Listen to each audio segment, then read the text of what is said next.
رہنما Peoples party Khurshid Shah نے مسلم league نون سے مخاطب ہو کر کہا ہے کہ جو پروٹوکول آپ لے رہے ہیں اس سے الزام تو لگے گا کہ آپ لاڈلے ہیں۔ نون لیگ والے لاڈلے پن کی نشانیاں نہ چھوڑیں۔ سکھر کے احتساب عدالت میں خورشید شاہ پر آمدن سے زائد اثاثہ جات کیس کی سماعت ہوئی۔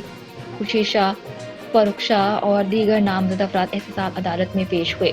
خورشید شاہ نے احتساب عدالت کے باہر گفتگو کے دوران کہا کہ صرف پیپلز پارٹی ہے جو الیکشن مہم چلا رہی ہے، باقی پارٹیاں کہتے ہیں کہ سردی ہو گئی، الیکشن نہ کرواؤ۔ خورشید شاہ نے مزید کہا کہ سیاستدان اتنے نیچے نہ جائیں کہ ان پر الزامات لگیں، ایسا نہ لگے کہ وہ لاڈلے ہیں یا انہیں لایا جا رہا ہے۔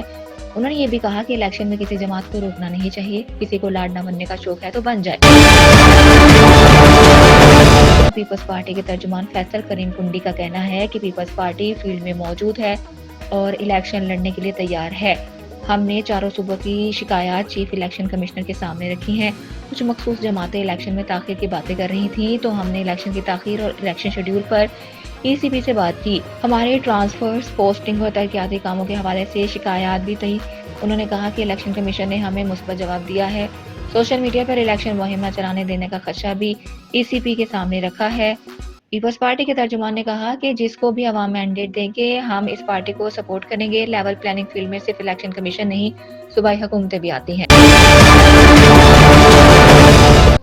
پاکستان مسلم لیگ نون کی چیف آرگنائزر مریم نواز نے مقبوضہ کشمیر سے متعلق بھارتی سپریم کورٹ کے فیصلے پر رد عمل کا اظہار کیا ہے۔ بھارتی سپریم کورٹ نے تاریخی جرم کیا ہے۔ ایک بیان میں مریم نواز نے کہا ہے کہ کشمیری عوام پاکستان اور دنیا بھارتی فریب کو مسترد کرتے ہیں۔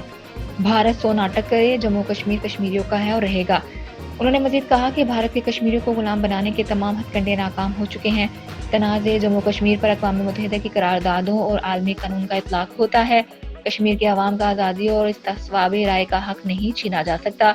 جموں کشمیر عالمی سطح پر تسلیم شدہ متنازع مسئلہ ہے۔ سابق سفیر ملیحہ لودھی نے بھارتی سپریم کورٹ کے فیصلے پر فوری سلامتی کونسل کو خط لکھنے کا مشورہ دے دیا۔ ایک نجی ٹی وی سے بات کرتے ہوئے ملیحہ لودھی نے کہا ہے کہ عالمی سطح پر مسئلہ کشمیر اٹھائیں، سلامتی کونسل کو بتایا جائے کہ ان کی قراردادوں کی خلاف ورزی ہو رہی ہے۔ کشمیر کی قانونی حیثیت پر بھارتی سپریم کورٹ کے فیصلے سے فرق نہیں پڑتا۔ بھارتی سپریم کورٹ جو مرضی کرے، کشمیری عوام تیار نہیں تو بات آگے نہیں جائے گی۔ ملیحہ لودھی نے کہا کہ سپریم کورٹ فیصلے سے بھارت نے کوشش کی کہ 4 سال پہلے کے فیصلے کو قانونی شکل دی جائے۔ ہمیں چاہیے انٹرنیشنل کمیونٹی کی اس معاملے پر توجہ دلائیں۔ ہمیں بین الاقوامی مہم کو دوبارہ چلانا چاہیے۔ مختلف انٹرنیشنل فورمز پر اس معاملے پر آواز اٹھانی چاہیے۔ بین الاقوامی ماہر قانون احسان احمد نے کہا ہے کہ بھارتی عدالت نے آئین کی غلط تشریح کی۔ مسلم لیگ نون کے صدر شہباز شریف نے مقبوضہ کشمیر سے متعلق بھارتی سپریم کورٹ کا فیصلہ مسترد کر دیا اور کہا ہے بھارتی سپریم کورٹ نے بی جے پی کی پالیسی پر ایک کارکن بن کر عمل کیا۔ ایک بیان میں سابق وزیر اعظم نے کہا ہے کہ 5 اگست 2019 کی طرح بھارتی سپریم کورٹ کے فیصلے کی کوئی حیثیت نہیں ہے۔ یہ فیصلہ اقوام متحدہ کی قراردادوں کے منافی ہے۔ یہ فیصلہ دے کر بھارتی سپریم کورٹ نے عالمی جرم کیا ہے۔